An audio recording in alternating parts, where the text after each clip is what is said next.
The black Friday Bombay bomb blasts. शुरुआत 12 मार्च को हुए बम विस्फोट 3 महीने पहले उत्तर पूर्व में 1300 किलोमीटर दूर एक छोटे से कस्बे में हुई एक घटना से उपजा था। अयोध्या में बाबरी मस्जिद 500 से भी ज्यादा सालों से हिंदुओं और मुसलमानों के बीच विवाद का विषय रही है। कहा जाता है कि बाबर के सेनापति मीर बागी ने 1528 में वहां एक मंदिर को ध्वस्त करके अपने स्वामी के नाम पर एक मस्जिद बनवाई थी।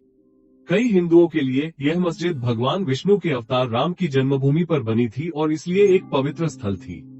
मस्जिद की प्राचीनता ने इसे कई मुसलमानों के लिए भी समान रूप से पवित्र बना दिया। हालांकि मुसलमान भी उसे 20वीं सदी के शुरू तक मस्जिद जन्मस्थान मानते थे और वहां नमाज पढ़ने का कोई साक्ष्य अदालतों में प्रस्तुत कर पाए। विवाद के बाद से मस्जिद को बाबरी कहा जाने लगा। यह मुद्दा 1980 के दशक तक दबा रहा, जब राजीव गांधी सरकार द्वारा सुप्रीम कोर्ट के शाहबानो मामले के निर्णय को पलटे जाने पर हिंदुओं ने उनकी तीखी आलोचना की तो 1986 में एक अदालत ने आदेश दिया कि बाबरी मस्जिद के दरवाजे खोले जाएं और ढांचे के अंदर पूजा की अनुमति दी जाए। न तो केंद्र सरकार और न ही राज्य सरकार ने इस फैसले पर सवाल उठाया। हिंदू संघ परिवार, जिसमें राष्ट्रीय स्वयंसेवक संघ (RSS), विश्व हिंदू परिषद (विहिप) और भारतीय जनता पार्टी (भाजपा) शामिल हैं, ने मस्जिद को ध्वस्त करके उसकी जगह एक मंदिर बनाने का फैसला किया। 1984 में विश्व हिंदू परिषद की युवा शाखा बजरंग दल का गठन हिंदू राष्ट्र की स्थापना और राम मंदिर निर्माण हेतु कार्रवाई हेतु लोगों की भर्ती के घोषित उद्देश्य से किया गया था। अंतर्राष्ट्रीय सम्मेलन आयोजित किए गए और धन की बाढ़ आ गई, लेकिन इससे संघ परिवार संतुष्ट नहीं हुआ, जिसने सरकार से अयोध्या स्थल के संपत्ति अधिकारों को हस्तांतरित करने का आह्वान किया ताकि वहां दुनिया का सबसे बड़ा मंदिर बनाया जा सके। राम जन्मभूमि हिंदू राष्ट्रवाद का प्रतीक बन गई। 1990 में भाजपा के लालकृष्ण आडवाणी ने सोमनाथ से रथ यात्रा शुरू की। सितंबर और अक्टूबर 1990 के दौरान आडवाणी ने देश भर में लगभग 10,000 किलोमीटर की यात्रा की, जहां उन्होंने उग्र हिंदू धर्म की आवश्यकता पर जोर दिया और जहां जहां ये रथ गया, कट्टरथी मुस्लिम दंगाइयों ने पत्थरबाजी और आगजनी करके मुसलमानों के असली चेहरे को समाज के सामने रख दिया और एक झूठा धर्मनिरपेक्षतावाद का पर्दा हिंदुओं की आंखों से हटने लगा।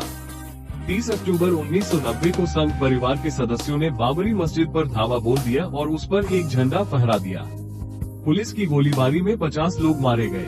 विध्वंस से एक हफ्ते पहले 29 नवंबर 1992 को आडवाणी ने घोषणा की, सौगंध राम की खाते हैं हम, मंदिर वही बनाएंगे।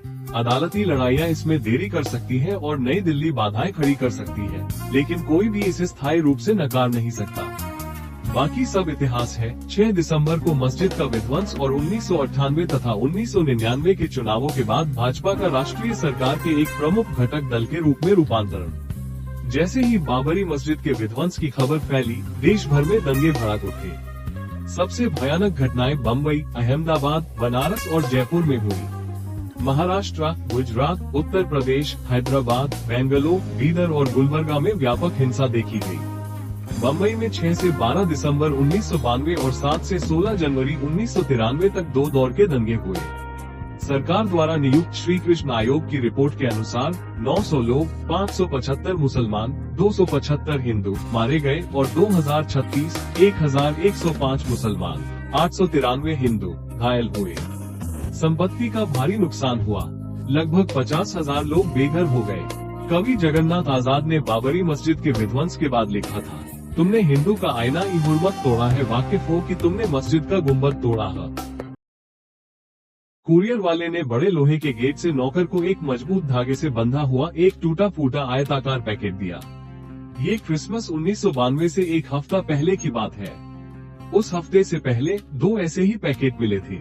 हर एक पर पता साधारण था, Dawood Ibrahim brothers, White House, Dubai, और डाक टिकटों से पता चलता था कि वे बॉम्बे से भेजे गए थे।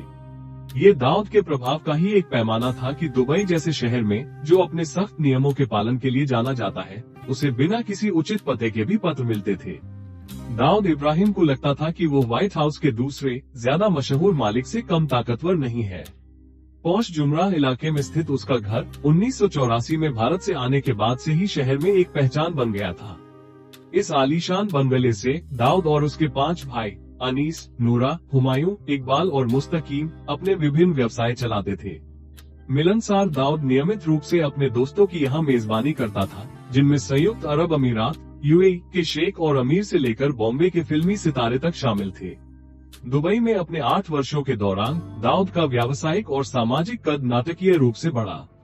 बम्बई की पकमोडिया स्ट्रीट, डोंगरी, नागपाड़ा और डिमटिमकर स्ट्रीट की गलियों में जहां दाऊद ने पहली बार एक अपराधी के रूप में शुरुआत की थी, उसकी कहानी एक मिथक बन चुकी थी।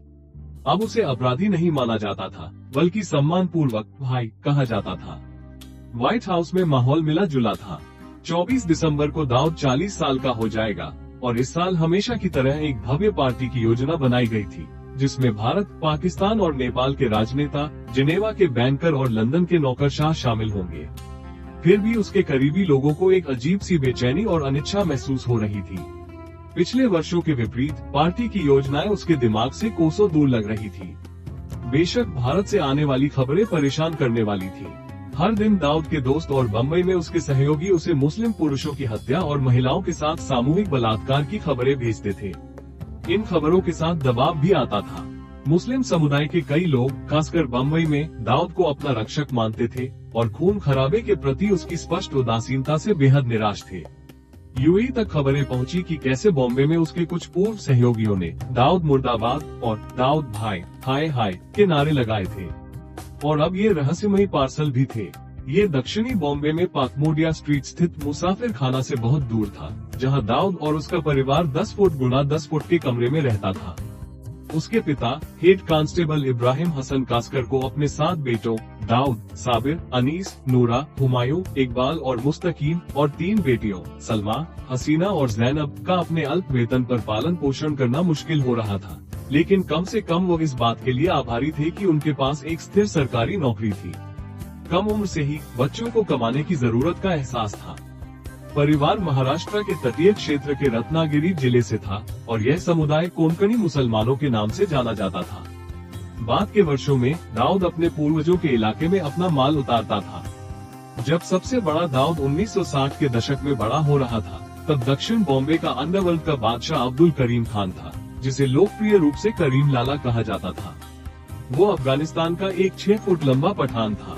वो अपने समुदाय के उन कई लोगों में से एक था जो बॉम्बे में रहते थे और साहूकार का काम करते थे। करीम लाला का इलाका वाकेश्वर और ग्रांट रोड से लेकर डोंगरी और मस्जिद बंदर भाईकला तक फैला हुआ था। 1970 के दशक की शुरुआत में जब दाऊद ने अंडरवर्ल्ड में कदम रखना शुरू किया, तब तक करीम लाला सक्रिय काम से सेवानिवृत्त हो चुका था और पठान माफिया की दूसरी पीढ़ी का नेतृत्व कर रहा था। दाऊद ने 9वीं कक्षा तक एक स्थानीय अंग्रेजी माध्यम के स्कूल में पढ़ाई की। उसके बाद कमाने की चाहत ने उसे पढ़ाई छोड़नी पड़ी, लेकिन उसे और उसके भाई साबिर दोनों को अपनी कम योग्यता के साथ नौकरी पाना मुश्किल लगा। दाऊद पर सीबीआई के दस्तावेजों में ये बताया गया है कि उन्होंने धीरे धीरे आस पड़ोस के व्यापारियों, होटल मालिकों और दुकानदारों से चोरी और जबरन वसूली शुरू कर दी। जल्द ही वे अपने घर के पास मोहट्टा मार्केट और मनीष मार्केट में तस्करी का सामान बेचने लगे। 1970 के दशक की शुरुआत तक दाऊद एक आम बदमाश ही था। दाऊद के खिलाफ पहला मामला 4 दिसंबर 1974 को दर्ज किया गया था, जब उसने 8 अन्य लोगों के साथ मिलकर दिन दहाड़े डकैती डाली थी। गिरोह ने एक व्यापारी कांतिलाल जैन पर हमला किया, उसे देसी रिवॉल्वर और चॉपर से धमकाया और उससे 3.75 लाख रुपए लूट लिए। पाइधोनी पुलिस ने दाऊद और उसके साथियों को गिरफ्तार कर लिया। दाऊद और 6 अन्य को निचली अदालत ने दोषी ठहराया, लेकिन उच्च न्यायालय ने उन्हें बरी कर दिया। हेड कांस्टेबल कास्कर के लिए इसके भयानक परिणाम हुए, जिनकी अपराध शाखा में प्रतिष्ठा उनके बेटे के आपराधिक संबंधों के कारण हमेशा के लिए धूमिल हो गई। 1975-77 के आपातकाल के दौरान दाऊद को आंतरिक सुरक्षा अधिनियम मीसा के तहत हिरासत में लिया गया था और कई अन्य लोगों को भी, जिनका आपराधिक रिकॉर्ड था। जेल में रहते हुए वो उस समय के 2 सबसे बड़े सोने चांदी के तस्करों हाजी मस्तान और यूसुफ पटेल के संपर्क में आया। संयोग से वे अपने व्यापारिक गिरोह को संभालने के लिए किसी ऐसे व्यक्ति की तलाश में थे जो सेवानिवृत्ति के बारे में सोच रहा था। उन्हें वह युवक उसकी ऊर्जा, दृढ़ संकल्प और स्पष्ट बुद्धिमत्ता के कारण पसंद आया और उन्होंने उसे अपने व्यवसाय में शामिल करने का फैसला किया। जेल से बाहर आने के बाद दाऊद ने अपने तस्करी के कामों में मदद के लिए एक नेटवर्क बनाना शुरू कर दिया। गिरोह की कहानियों के अनुसार उसके सिंडिकेट ने तट के किनारे अपने क्षेत्र का विस्तार किया और परिणाम स्वरूप शहर में उसका प्रभाव बढ़ गया। करीम लाला इससे नाराज हो गया। उसने अपने भतीजे समद खान से इन नवोदित लोगों को सबक सिखाने को कहा। समद ने दाऊद पर उस इमारत में कई बार गोली चलाई जहां दाऊद रहता था, लेकिन उसे मारने में कामयाब नहीं हुआ। पठान गिरोह के अन्य सदस्य जैसे खूंखार भाई आलमज़ेब और आमिर ज़ादा भी दाऊद से भिड़ने लगे। दोनों गिरोहों के बीच चाकूबाजी, गोलीबारी और घात लगाकर हमले हुए। पकमोडिया स्ट्रीट पर वे कहते हैं कि यह नियति थी कि दाऊद सत्तारूढ़ गिरोह के इतने घातक हमले से बच गया। दाऊद को 1979 में विदेशी मुद्रा संरक्षण और एंटी स्मगलिंग एक्ट COFEPOSA के तहत गिरफ्तार किया गया और उसे पुणे के यरवदा केंद्रीय कारागार में रखा गया। उसे जल्द ही रिहा कर दिया गया, लेकिन 1980 में डोंगरी पुलिस ने उसे फिर से गिरफ्तार कर लिया। हाजी मस्तान ने चल रहे गैंगवार में दखल देने की कोशिश की, लेकिन नाकाम रहा। जनवरी 1981 में आलमज़ेब और अमीर ज़ादा ने दाऊद के भाई साबिर का प्रभादेवी के पास एक पेट्रोल पंप तक पीछा किया और उसे गोली मार दी। उन्होंने दाऊद को मारने की भी कोशिश की, लेकिन नाकाम रहे। ज़ादा बंधु दाऊद से बचने के लिए गुजरात भाग गए, जिसने बदला लेने की कसम खाई थी। दाऊद ने गुजरात में अपने तस्कर साथियों से संपर्क किया और उनकी तलाश शुरू कर दी। ये तलाश 2 साल से ज्यादा समय तक चलती रही। 1983 में आलमज़ेब ने ठाणे और अहमदाबाद में दाऊद को मारने की फिर से नाकाम कोशिश की। इस बीच आधिकारिक रिकॉर्ड के अनुसार दाऊद एक और बदला लेने की कोशिश में कामयाब रहा। उसने समद खान पर नजर रखी और उसे सबसे कमजोर तब पाया जब वो मध्य बॉम्बे के ग्रांट रोड पर अपनी प्रेमिका से मिलने गया था। 4 अक्टूबर 1982 को जब समद खान उस इमारत की लिफ्ट से बाहर निकल रही थी जहां वो रहती थी, दाऊद और 6 अन्य लोगों ने उसे घेर लिया और गोलियां चला दी। पोस्टमार्टम के दौरान उसके शरीर में 32 गोलियां मिली। पठान सिंडिकेट हमेशा के लिए भयभीत हो गया। दाऊद को 1983 में COFEPOSA के तहत फिर से हिरासत में लिया गया और साबरमती सेंट्रल जेल में रखा गया। उसे 21 अगस्त को रिहा कर दिया गया। 6 सितंबर को वो साबिर की मौत का बदला लेने के अपने मिशन में कामयाब रहा। आमिर ज़ादा को गिरफ्तार कर जेल में डाल दिया गया। चूंकि जेल परिसर पहुंचने योग्य नहीं था, इसलिए दाऊद ने 50,000 रुपये में किराए पर लिए गए एक कॉन्ट्रैक्ट किलर डेविड परदेसी नाम के एक बेरोजगार युवक से अदालत परिसर में आमिर की हत्या करने को कहा। 1983 में यह एक अनसुनी रकम थी, जब सुपारी कॉन्ट्रैक्ट किलिंग के रूप में दी जाने वाली आम रकम 500 रुपये से 5,000 रुपये तक होती थी। परदेसी ने दाऊद के घर पर आग्नेयास्त्रों का प्रशिक्षण लिया। 6 सितंबर को जब आमिर को अदालत ले जाया जा रहा था, परदेसी ने उसे बिल्कुल नजदीक से गोली मार दी। परदेसी और दाऊद को गिरफ्तार कर लिया गया। दाऊद ने 20,000 रुपये की नकद राशि जमा करके जमानत हासिल की और मई 1984 में रिहा हुआ। दाऊद को एहसास हुआ कि जब तक वो भारत में रहेगा, जेल की ये नियमित यात्राएं जारी रहेंगी। अगस्त 1983 में जेल से रिहा होने पर गुजराती तस्कर के सहयोगी लालू जोगी ने दाऊद को दुबई के हाजी अशरफ से मिलवाया, जिसने उसे अपने पास आने और वहां व्यापार के अवसरों का पता लगाने के लिए आमंत्रित किया। दाऊद ने इसे आगे बढ़ाने का फैसला किया। 4 मई 1984 को वो जमानत तोड़कर दुबई भाग गया। दुबई से दाऊद ने व्यवस्थित रूप से बॉम्बे में अपना साम्राज्य खड़ा किया। उसने स्थानीय गैंगस्टरों वसई के भाई ठाकुर, तिलक नगर, उत्तर पूर्व बॉम्बे के छोटा राजन, भांडुप के किम बहादुर थापा, जोगेश्वरी के शरद शेट्टी, खालिद पहलवान और छोटा शकील को इकट्ठा किया। डी कंपनी, जैसा कि वे जाने जाते थे, होटल व्यवसायियों, बिल्डरों, लोहा इस्पात, अनाज और कपड़ा उद्योग में काम करने वाले व्यापारियों और जावेरी बाजार तथा पंचरत्न के हीरा व्यापारियों से भी सुरक्षा राशि वसूलती थी। वे व्यापारियों के बीच विवादों का निपटारा एक बड़ी रकम, जिसे मैटर पटाना कहा जाता था, के बदले करते थे। 1992 में जबरन वसूली, सुरक्षा और विवाद निपटान से उनकी मासिक आय 20 करोड़ रुपए आंकी गई थी। उस समय बम्बई में उनका अनौपचारिक दूसरा सबसे बड़ा अधिकारी छोटा राजन था, जिसका जन्म का नाम राजेंद्र सदाशिव निखलजे था। राजन ने 1970 के दशक के अंत में चेंबूर के सहकार सिनेमा में सिनेमा टिकटों की कालाबाजारी करके अपने अंडरवर्ल्ड करियर की शुरुआत की।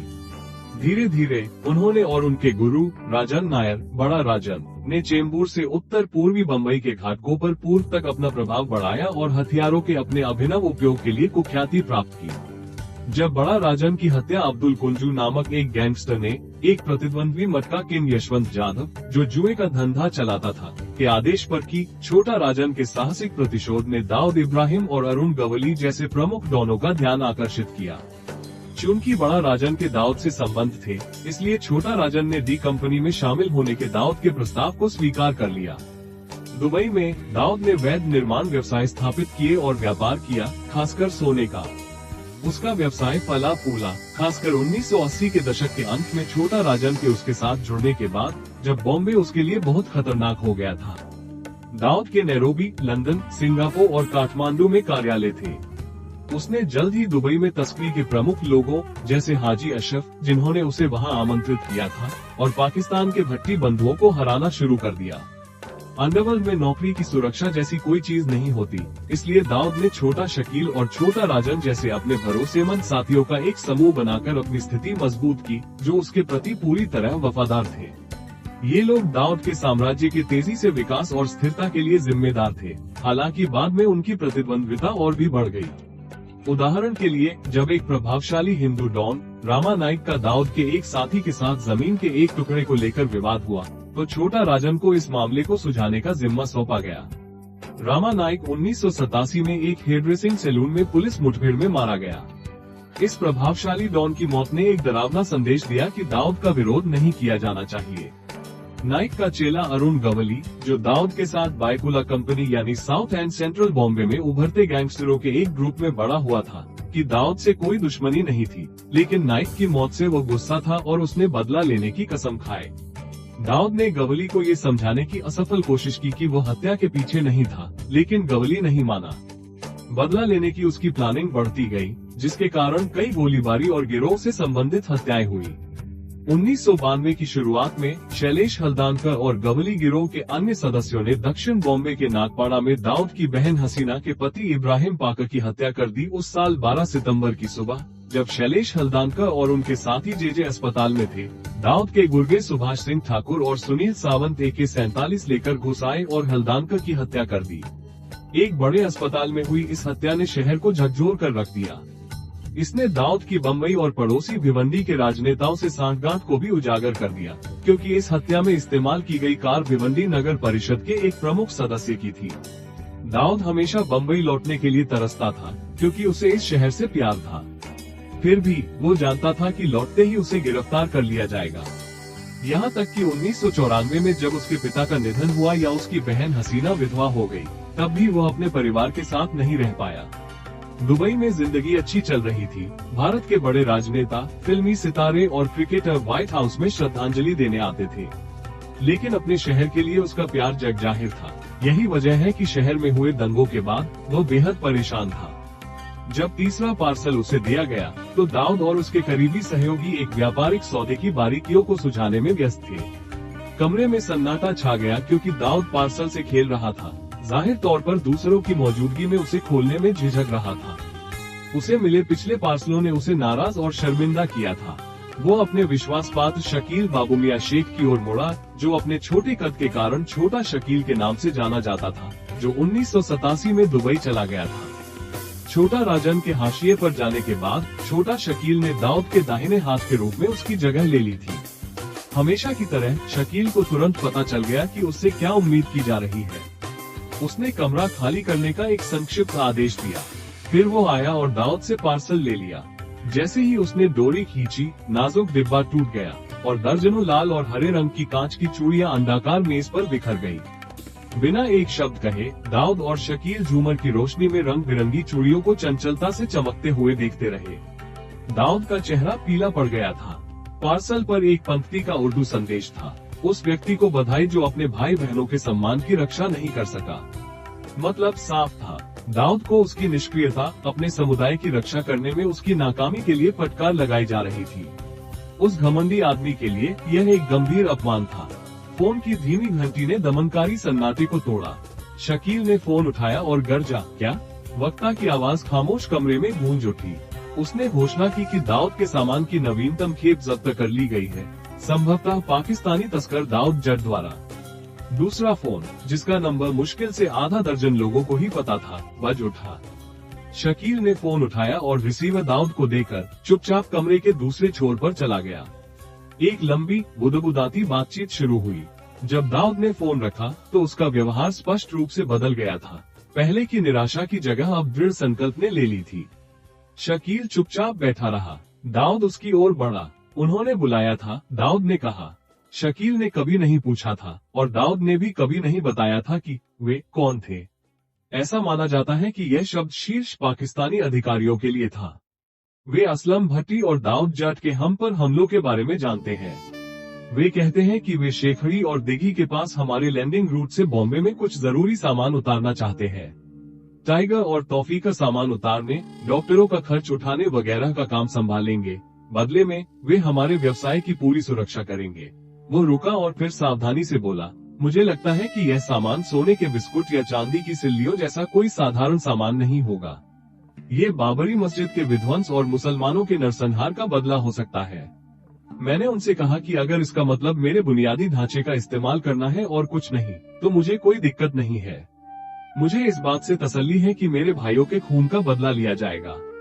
दाऊद ने अपनी जेब से सिगार निकाला और उसे होठों के बीच दबा लिया। ये दर्शाता था कि उसे राहत मिली है। शकील ने उसके लिए सिगार जलाया। हालांकि डॉन ने इतने शब्दों में नहीं कहा था, लेकिन ये स्पष्ट था कि यह माल मौत का कारण बनेगा।